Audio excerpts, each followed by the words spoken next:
இந்த பக்கம் நம்ம சிவன் எதுக்கு ஒத்து வர மாட்டேங்கிறாப்ல கட்டன் ரைட்டா பேசுறாரு. அந்த பக்கம் நம்ம நாரதரோ இவங்க ரெண்டு பேரையும் சேர்த்து வைக்கிறதுக்கு ஏதாவது வழி கிடைக்குமா அப்படின்னு காட்டு பக்கம் யோசிச்சுக்கிட்டு இருக்கும் போது எதுக்கு யாரோ ஒரு லேடி போய்கிட்டு இருக்கிற மாதிரி தெரியுது. யாராவது அப்படின்னு பார்த்தா அட நம்ம சதிதேவி தான் வந்திருக்காங்க. சதிதேவியை பார்த்ததுமே இவருக்கு யோசனை, எப்படியாவது நம்ம சிவனையும் இங்க வர வச்சு ரெண்டு பேரையும் ஒரு தடவை பார்க்க வச்சுட்டா சிறப்பா இருக்குமே அப்படின்னு சொல்லி எப்படி யோசிக்கிறாரு. யோசி எப்படி சிவனை இங்க வர வைக்கிறது அப்படின்னு மும்மரமா யோசிச்சுட்டு இருக்காரு. ஒரு ஐடியா சூப்பரா கிளிக் ஆயிடுச்சுங்க. சரிக்கிறாப்ல ஆஹா அருமையான ஐடியா கிடைச்சிருச்சு. நாராயணா நாராயணா அப்படின்னு குஷியாராரு. ஏதோ சேட்டை பண்ண போறாரு அப்படிங்கிறது நல்லா தெரியுது. யோ சிவரே, உன்னையும் சதியையும் சேர்த்து வைக்கிறதுக்கு நான் எவ்வளவு பொழப்பு பொழைக்க வேண்டியிருக்குன்னு பாரியா அப்படின்னு புலம்பிக்கிட்டு இருக்காரு. எதுக்க பார்த்தா ஒரு சிவன் சில பக்கத்திலேயே நிறைய வேலை செய்யறவங்க ஓய்வு எடுத்துக்கிட்டு இருக்காங்க. அவங்கள பார்த்ததும் பக்கத்துல போய் என்னப்பா ஓய்வு எடுத்துட்டு இருக்கீங்களா அப்படின்னு கேட்டா ஆமாங்கிறாங்க. கொஞ்சம் பாட்டு பாடுறேன், சங்கீதத்தோட ஓய்வையும் சேர்த்து எடுங்க அப்படின்னு சொல்ல அவங்களும் சரின்ற இவர் அப்படியே பக்கத்துல உட்காந்து பாட்டு பாட ஆரம்பிக்கிறாரு. மனுஷன் பாடினாலும் பாடினாரு. அங்க உட்காந்துட்டு இருக்கிற அத்தனை பேரையுமே தெரிச்சு ஓட வைக்கிற அளவுக்கு கன்றாவியா பாடுறாரு. பாட்டை சகிச்சுக்க முடியாம அங்க இருக்கிற மக்கள் எல்லாம் தெரிச்சு ஓடுறாங்க. யோ ஏயா போகாதீங்க, இருங்கயா அப்படிங்கறதையே அவர் சங்கீதத்திலேயே தான் சொல்றாப்ல. என்ன அது பாட்டை முடிக்கிறதுக்குள்ள பைபிள் எல்லாம் போயிட்டாங்களே அப்படின்னு வருத்தப்படுறாரு. வந்த வேலையை விட்டுவிட்டு எந்த வேலையை பாக்குறாருன்னு பாருங்க. டைவர்ட் ஆயிட்டாப்ல. அப்படியே இன்னும் கொஞ்சம் தூரம் காட்டு பகுதியில நடந்து போய்கிட்டு இருக்கும் போது நிறைய பேரு ஜோடியா வரத பாக்குறாரு. இவங்க எல்லாம் இசை கலைஞர்கள், ஆடல் பாடல்னு இருக்கிறவங்க. அவங்கள பார்த்தது பக்கத்துல போய் என்ன ஏதுன்னு விசாரிக்கிறாரு. விசாரிச்சு பார்த்தா வசந்த கால விழாவுக்காக இவங்களுக்கு அழைப்பு விடுக்கப்பட்டிருக்காங்க. ஆடி பாடி மக்களை மகிழ்விக்க வைக்கிறதுக்காக எங்களை கூட்டு விட்டு இருக்கிறதா அவங்க எடுத்து சொல்றாங்க. இப்ப நம்ம நாரதருக்கு ஐடியா பளிச்சுன்னு கிடைச்சிருதுங்க. வந்தவங்கள உங்களுக்கு ராஜரோட தட்ச மகாராஜாவோட பொண்ணு சதிதேவியை பத்தி தெரியுமா அப்படின்னு கேட்க தெரியுமே அப்படிங்கிறாங்க. அந்த சதிதேவியே இந்த நந்தவனத்துலதான் இங்க பக்கத்துல இருக்காங்க. பக்கத்துல நதியில தண்ணி எடுக்க போயிருக்காங்க. அவங்கள நீங்க பாத்தீங்கன்னா கொஞ்சம் வசதியா இருக்கும் அப்படின்னு சொல்லி இவங்களை நிக்க வைக்க பாக்குறாரு. அவங்களோ இல்ல நாங்க ஏற்கனவே லேட்டு, நாங்க அரண்மனைக்கு போகணும்னு சொல்ல இல்ல தேவி அப்புறம் கோச்சுப்பாங்க, நீங்க இருந்து அவளை பார்த்துட்டு தான் போகணும் அப்படிங்கிற மாதிரி வம்புக்குனே நம்ம நாரதர் இவங்களை தடுத்து நிப்பாட்டுறாரு. அதுக்குள்ள நம்ம நாரதர் மறுபடியும் டைவர்ட் ஆயிராருங்க. சதிதேவிக்காக நீங்க வெயிட் பண்ணிட்டு இருக்கும் போது நான் கொஞ்சம் பாட்டு பாடுறேன், நீங்க ஓய்விடுங்க, ஓய்வோட சங்கீதத்தையும் சேர்த்து எடுங்க சொல்லிட்டு மறுபடியும் பாட்டு பாட போறேன்னு ஆரம்பிச்சிடாதியா. இவங்களும் வேற வழி இல்லாம சரின்னு ஒத்துக்கிறாங்க. எல்லாரையும் உட்கார வச்சு நம்ம நாரதர் இசை கச்சேரியா ஆரம்பிக்கிறாரியா. இசை கலைஞர்களுக்கே கச்சேரி இவர் நடத்துறாரு. இப்ப வரைக்கும் நல்லா தான் பாடிக்கிட்டு இருக்காப்ல. அதே சமயம் அந்த பக்கம் நதிக்கரையில நம்ம சதிதேவி தண்ணியை எடுக்க போற சமயம் அப்படின்ற மாதிரி ஒரு உச்சை எடுத்து பாட்டு பாடுறங்கிற பேர்ல அறுத்து எடுக்கிறாரியா மனுஷன். சகிக்க முடியல நம்ம தேவியால, கேட்க முடியல. அதெல்லாம் கேட்டு இந்த இசை கலைஞர்களுக்கு எல்லாரும் ஒரு மாதிரி ஆயிடுது. என்னையா அது இசையவே கொள்றாரியா மனுஷன். தேவ ரிஷி ஏன் இப்படி சேட்டை பண்ணிக்கிட்டு இருக்காரு அப்படிங்கிற மாதிரி பேசிட்டு இருக்காங்க. இவரோட கீதத்தை கேட்டுக்கிட்டு இருந்தா நமக்கு சங்கீதமே மறந்து போயிடும், பேசாம இங்க இருந்து ஓடிடலாம் சொல்லிட்டு எல்லா பேரும் அங்க இருந்து துண்டக்கான துணியாக்காரன்னு ஓடுறாங்க. நம்ம தேவியாலையும் கேட்க முடியல, அங்க இருக்கிற பூக்களாலையும் கேட்க முடியல. அந்த பாட்டை கேட்டு பூக்கள் எல்லாம் அப்படியே சொங்கி போகுது. துண்டக்கான துணியாக்காரம்னு இவங்க ஓட பார்த்தா அதுக்குள்ள இவர் பாடின அந்த இசையில அவங்களுக்கு காது வலி வந்து அதுக்கப்புறம் தலைவலி வந்து எல்லா பேரும் பொத்துன்னு மயங்கி விழுந்துறாங்க. இவர் கண்ணை மூடிட்டே பாடிட்டு இருந்தவரு இப்பதான் கண்ணை திறந்து பாக்குறாருங்க. பார்த்தா எல்லா பேரும் மயங்கி கிடக்குறாங்க. இந்த பக்கம் நம்ம சதிதேவியோ யாரு இந்த கத்துறது, இந்த பாட்டை கேட்டு எத்தனை பேருக்கு என்னாச்சோ அப்படிங்கிற மாதிரி நம்ம சதிதேவி நினைச்சுக்கிட்டு சரி லேட்டா அடிச்சு கிளம்புவோம் அங்க இருந்து கிளம்புறாங்க. இதெல்லாம் பார்த்து அந்த கலைஞர்கள் எல்லாம் கவுந்து படுத்து கிடக்கிறத பார்த்து நம்ம நாரதர் மிரண்டு போறாரு. என்னாச்சு அப்படின்னு பதறாரு. அதுல ஒரு பொண்ணு தண்ணின்னு கேட்டதுனால தண்ணியை மோந்து வந்து அந்த பொண்ணுக்கு குடிக்க கொடுக்குறாரு. என்னாச்சுமா ஏமா அப்படி படுத்து கிடக்குற அப்படின்னு கேட்டா நாரதரே தேவ கானத்தை பாட போறதா சொல்லிவிட்டு வேதனை கானத்தை நீங்க பாடிட்டீங்க, அதை எங்களால தாக்கு பிடிக்க முடியல, எங்க எல்லாருமே வேதனையோட உச்சத்துக்கு போய் அப்படியே மூர்ச்சையாகி கிடக்குறோம், எங்களை காப்பாத்தணும்னா வேற வழி இல்ல, நீங்க எல்லாம் அந்த சிவனை கூப்பிட்டு அவர் மூலமா எங்களுக்கு உதவி செய்யுங்க, இல்லைன்னா நாங்க எல்லாரும் செத்துடுவோம், எங்களை காப்பாத்துங்க அப்படின்னு சொல்லிட்டு மறுபடியும் வாங்கி விழுந்துறாங்க. ஆக நம்ம நாரதரோட லீலைகள் இப்படித்தான் ஆரம்பிக்குங்கிறது இப்பதான் நமக்கு தெரிய வருது. நாரதரோ கைகூப்பி எல்லாம் வல்ல சிவனே வாங்க வந்து இந்த மக்களை காப்பாத்துங்க அப்படின்னு கும்பிடுறாரு. மயங்கி கிடக்கிற இந்த இசை கலைஞர்களை காப்பாத்துங்க, அருள் புரிங்க அப்படிங்கிறார். அந்த பக்கம் நம்ம சிவன் இன்னும் தியானத்துலதான் இருக்காப்ல. தயவு செய்து வந்து இவங்களை காப்பாத்துங்க, இல்லைன்னா இந்த நாரதரின் மீது கொலை பழி விழுந்துரும், அந்த பழியிலிருந்து என்ன மீட்டெடுங்க, என்ன காப்பாத்துங்க அப்படின்னு கெஞ்சுறாரு. தெரிஞ்சோ தெரியாமலையோ தப்பு பண்ணிட்டேன், தயவு செய்து வாங்க வந்து இவங்களை காப்பாத்துங்க அப்படின்னு காலில் விழுந்து சாஷ்டாங்கமா அப்படியே தரையில படுத்துறாரு மனுஷன். தலை குனிஞ்சு கும்பிடுறாரு. அதுக்கப்புறம் தான் நம்ம சிவன் அந்த பக்கத்துல தியானத்துல இருந்து கண்ணை முடிக்கிறார். நாரதருக்கு முன்னாடி அப்படியே பயங்கரமா பணிகள் சூழ ஆரம்பிக்க ஒரு பழமையான மரத்துக்கு பின்னாடி எல்லாம் வல்ல நம்ம சிவன் காட்சி அளிக்கிறார். அந்த குளிர்ச்சியை நம்ம நாரதராலையும் உணர முடியுது. அப்படியே நிமிர்ந்து பார்த்தா அந்த பனி புயலுக்கு மத்தியில நம்ம சிவனை நம்ம நாரதர் கொஞ்சம் கொஞ்சமா பாக்குறாருங்க. அப்படியே கேமரா க்ளோஸ் அப்பா போகுது. இவர் எதிர்பார்த்த மாதிரியே நம்ம சிவன் இங்க வந்துட்டேன். சதிதேவி இருக்கக்கூடிய அதே காட்டு பகுதிக்கு, அதே வனப்பகுதிக்கு வந்துட்டேன். பார்த்ததும் நாரதருக்கு அளவில்லாத சந்தோஷம், திருப்தி. நம்ம கூப்பிட்டதும் அந்த சிவனே வந்துட்டாரு அப்படிங்கிற அந்த சந்தோஷம். நெஞ்சுருக வணக்கத்தை போட நம்ம சிவனோட முகத்தை காமிச்சு அங்க ஒரு பிரேக். மயங்கி கிடைக்கிற அந்த இசை கலைஞர்களுக்கு மத்தியில போய் நம்ம சிவன் நிக்கிறார். அங்கேயே ஒரு பாறையில ஒரு கால கீழே போட்டு இன்னொரு கால சமகால உட்கார மாதிரி உட்கார்ந்து அப்படியே கையை நீட்டி கும்பிட்டதும் ஒரு வீணை அவரோட மடியில வந்து தவழுது. வேதனை கானத்தை பாடி எல்லா பேரையும் மல்லாக்க படுக்க போட்ட நம்ம நாரதரோட இசைக்கு எதிரா தேவ கானத்தை நம்ம சிவன் இப்ப பாட போறார். அந்த தேவ கானத்தை கேட்க கேட்க கேட்க அந்த இசைக்கலைஞரோட உடம்புல ஏதாவது ஒரு மாற்றம் தெரியுதா அப்படின்றத விட இந்த பக்கம் அந்த இசையை கேட்ட நம்ம சதி தேவியோட காது குளிர அவங்க சந்தோஷப்படுறாங்க. இந்த அளவுக்கு இனிமையான ஒரு கீதத்தை அவங்க இந்த வாழ்க்கையில கேட்டதே இல்லையா. அதுவும் சிவனே பாடும்போது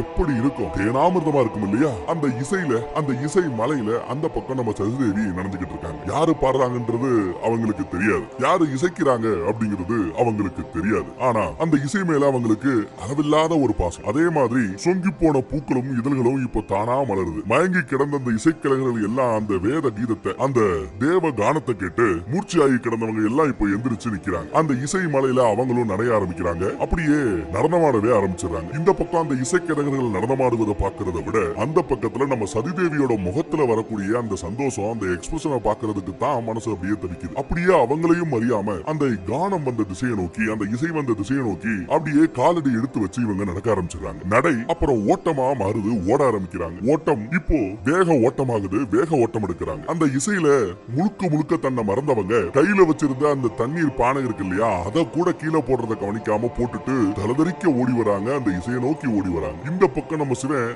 தன்னையும் மறந்து கண்ணை மூடி அந்த கான மலைய அப்படியே கொடுத்துக்கிட்டு இருக்க, அந்த பக்கம் ஒரு வழியா நம்ம சதிதேவி சம்பவம் நடக்கிற அந்த இடத்துக்கு வந்து சேர்ந்துடுறாங்க. நம்ம நாரதர் எதிர்பார்த்தது ஒரு வகையில நடந்து முடிஞ்சிருச்சு. சிவன் மேல இருந்த அந்த கோபத்தை எல்லாம் தாண்டி அந்த தேவ கானத்துல மெய்மறந்து போய் அந்த கூட்டத்துக்கு மத்தியில நின்று இசை கலைஞர்களோட சேர்ந்து இவங்களும் நடனமாட ஆரம்பிச்சிடுறாங்க. சுத்தி இருக்கிற அந்த இசை கலைஞர்கள் தங்கள் கூட ஆடுவது இந்த நாட்டோட இளவரசி அப்படிங்கிறது தெரிஞ்சதும் அவங்க எல்லாம் அப்படியே அவங்க நடனத்தை நிப்பாட்டிடுறாங்க. மெய்மறந்து போய் நிப்பாட்டுவாங்க. ஒரு கட்டத்துல நம்ம இளவரசி அப்படியே போஸ்ல நிப்பாங்க பாருங்க, அவங்க சிலையா நின்னதும் சுத்தி இருக்கிறவங்க மறுபடியும் நடனமாட ஆரம்பிச்சிடுறாங்க. அப்படியே இந்த பக்கத்துல நம்ம சிவன் கண்ணை முழிச்சு பார்க்க அவங்க நடனத்தை நிப்பாட்டி சிவனையே பாக்குறாங்க. சிவன் சதியவே பாக்குறாங்க. சதியும் சிவனும் மெய்மறந்து போய் நேருக்கு நேரா ஒருத்தர் காதலோட கவனிக்கிறாங்க. சதி முழுக்க முழுக்க பிளாட் ஆயிட்டாங்கன்னு வச்சுக்கலாம். அந்த பக்கம் நம்ம சிவனோட ரியாக்ஷன் தான் இப்ப எந்த மாதிரி மாறப்போகுது அப்படின்னு நமக்கு தெரியல. எந்திரிச்சவரு அப்படியே அந்த செகண்ட்ல காத்தோட காத்தா கரைஞ்சு மறைஞ்சு போயிடுறாரு. சதியை பார்த்ததும் மனுஷன் எஸ்கேப். இந்த பக்கம் அரண்மனையில நம்ம தட்ச மகாராஜா அடுத்து நடக்க போற அந்த மகாசபை யாகத்துக்கு போறதுனால வசந்த விழா விஷயங்களையும் சடங்குகளையும் கூடவே உன் பொண்ணுக எல்லா பேரையும் பாத்துக்க கூடிய அந்த பொறுப்பு ஒரு ராணியா ஓங்கிட்டுதான் இருக்கு, ஒரு அம்மாவா ஓங்கிட்டுதான் இருக்கு. எல்லாத்தையும் நீ சிறப்பா நல்லபடியா பாத்துக்கணும், பிரச்சனை இல்லாம நல்லபடியா முடிக்கணும்னு ஒரு அட்வைஸ் போட்டுக்கிட்டு இருக்காரு நம்ம ராஜா. குறிப்பா நம்ம சதிதேவின் மீது விசேஷ கவனம் இருக்கணும், அவளை கண்ணு கருத்துமா பாத்துக்கணுங்கிறாரு. ஒன்னும் பிரச்சனை இல்ல, நீங்க போயிட்டு வாங்க, நான் பாத்துக்கிறேன் அப்படிங்கிறாங்க நம்ம ராணி. சதியோட அம்மா. ஆமா நம்ம பொண்ணுங்க இன்னும் காணமே அப்படின்னு கேட்டா, தண்ணி எடுக்க போனா இந்நேரம் வந்திருக்கணும், வாங்க போய் அவர் ரூம்ல செக் பண்ணலாம் அப்படின்னு சொல்லிட்டு கிளம்புறாங்க. எதுக்கு பார்த்தா மகரிஷி வந்து நிக்கிறார். பக்கத்துல ராணி நிக்கிறத பார்த்து அவர் பேசுறதுக்கு தயங்க ராணியா அங்க இருந்து கிளம்பிடுறாங்க. அதுக்கப்புறம் நம்ம மகரிஷி வந்து விளைய ஆரம்பிக்கிறார். என்னால என் கண்களையோ என் காதுகளையோ நம்ப முடியல,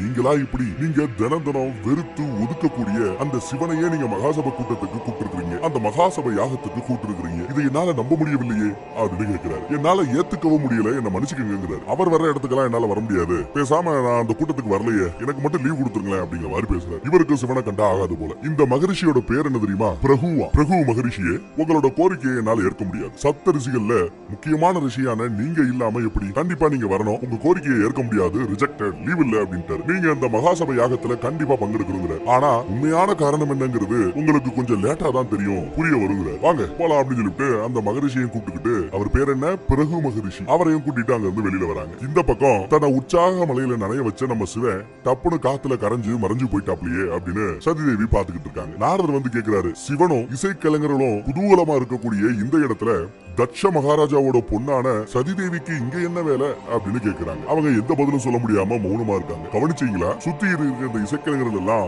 உங்களுக்கு வணக்கம் போட்டு ரொம்ப நேரம் கைய கும்பிடபடியே நிக்கிறாங்க, நீங்களும் பதில் வணக்கம் கொடுக்க மறந்துட்டீங்க அப்படின்னு ஞாபகப்படுத்துறாரு. பதிலுக்கு வணக்கம் சொல்றதையே அந்த அம்மா மறந்து போய் அப்படியே நிக்குது.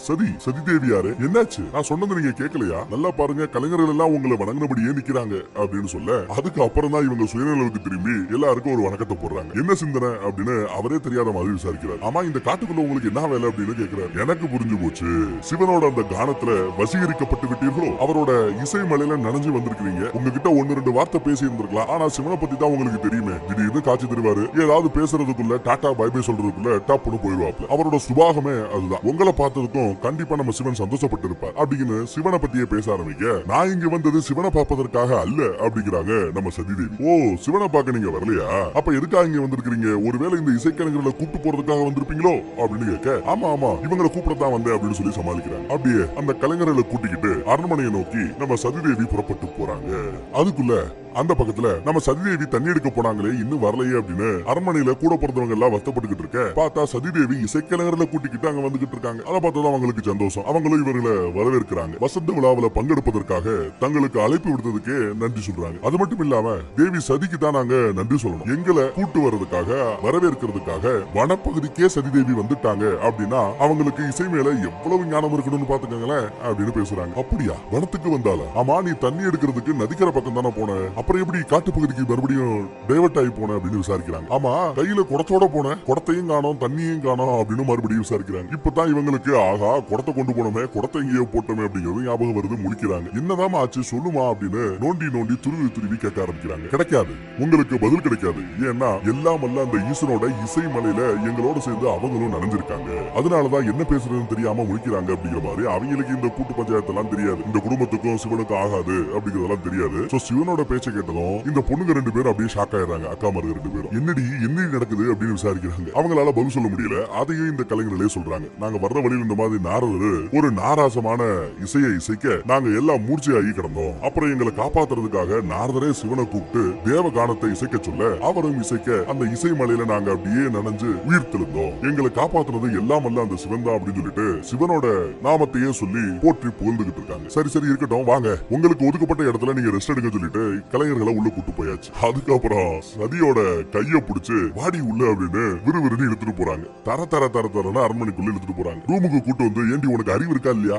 வனப்பகுதியில அந்த சிவனை பாக்குறதுக்காக போனியா? எத்தனை தடவை சொன்னாலும் உனக்கு அறிவு இருக்காதா? அந்த ஈசன் தான் உன்னை வம்புக்குனே வாண்டடா வந்து உன் மனசை கலைக்க பாக்குறாரு அப்படின்னா அதை தெரிஞ்சு நீ ஏண்டி மனசை கலைய விடுற? மனசை ஏண்டி அலைபாய விடுற? உங்க அப்பாக்கு மட்டும் இதெல்லாம் தெரிஞ்சு அவ்வளவுதான் அப்படின்னு மிரட்டுறாங்க. உனக்கு புரியலையா? இது எல்லாமே அந்த சிவனோட சதிதான் அப்படின்னு பேச, சதி சதி சதி அப்படின்னு இவங்க கத்துறாங்க. நின்னா நடந்தா படுத்தா எல்லாத்துலயும் சதினா உண்மையிலேயே அந்த சதிதான் என்ன? அதை ஏன் என்கிட்ட சொல்ல மாட்டேங்கிறீங்க? காட்டுக்குள்ள என்ன நடந்தது தெரியுமா? யாருன்னே தெரியாது. ஆனா ஒரு இசை, அந்த இசை என்ன பயங்கரமா ஈர்க்க ஆரம்பிச்சது. தேவ கானமாச்சு. பாடுறவங்க யாரா இருந்தாலும் அந்த இடத்துல யாரா இருந்தாலும் நீங்களாவே இருந்தாலும் ஈர்க்கத்தான் படுவீர்கள். ஈர்த்தது என் உடம்பு என்னோட கண்ட்ரோல்லயே இல்லாத மாதிரி ஃபீல் பண்ண அவர் முன்னாடி போய் நின்று அவரோட இசைக்கு நான் நடனமே ஆட ஆரம்பிச்சிட்டேன். ஒரு கால் நீங்க சொல்ற மாதிரி அவரை சதி பண்ணணும்னு நினைச்சிருந்தா அவரோட இசையில முழுக்க மயங்கி போய் அவரோட கண்ட்ரோல்ல கம்ப்ளீட்டா இருந்த என்ன அவர் என்ன வேணாலும் பண்ணிருக்கலாம், சதி பண்ணிருக்கலாம். அப்படி எதுவும் அவர் செய்யலையே. என்ன பார்த்தா அடுத்த செகண்ட் அங்க இருந்து மறைஞ்சு போயிட்டாரு. சும்மா அந்த மனுஷனையே போட்டு சதின்னு பேசிட்டு இருக்கீங்க அப்படின்னு இவங்களுக்கு கேக்குறாங்க. சொல்ல போனா ஒரு கால் நான் அங்க போகலன்னா அவர் இன்னும் அந்த கானத்தை கண்டினியூ பண்ணிட்டு இருந்திருப்பாரு. கலைஞர்களோட கொஞ்சம் டைம் ஸ்பெண்ட் பண்ணிருப்பாரு. என்ன பார்த்ததும் தான் என்ன ஒரு பொருட்டாவே அவர் மதிக்க மாட்டேங்கிறாரு. என்ன ஒரு தூசி மாதிரி ஒரு பார்வை பார்த்துட்டு அங்க இருந்து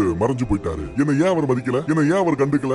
ஏன் என்ன அவர் துச்சமா பாக்குறாரு? அவருக்கு எனக்கு எந்த வாக்கியாத்தாரும் இல்ல. முன்ன பின்ன பழகினதும் இல்ல. முன்ன பின்ன சண்டை போட்டதும் இல்ல. தட்சனோட பொண்ணுங்கிறதுனால அவர் என்ன எகக்காரமா பார்த்த மாதிரியும் இல்ல. அவரோட இசையில நான் மெய்மறந்து நின்னதை கூட அந்த மனுஷன் கவனிக்கவும் இல்ல. நீங்க சொல்ற மாதிரி சதி பண்றவரா இருந்தா பலகீனமா இருந்த என்ன சிவனு அவரோட மாய வலையில வீழ்த்தி இருக்கலாம். அப்படியெல்லாம் செய்யவே இல்லை. என்ன ஒரு பொருட்டா மதிக்காம அவர் போயிட்டார். ஆனாலும் அந்த சிவன் தான் சதி பண்றாருங்கிறீங்க. உண்மையிலேயே அவர் எதுக்காக சதி செய்யணும்? அந்த காரணத்தை சொல்லுங்க அப்படின்னு கேட்க அப்படியே அந்த எபிசோட இந்த இடத்துல முடிக்கிறோம். மீதி நெக்ஸ்ட் எபிசோட்.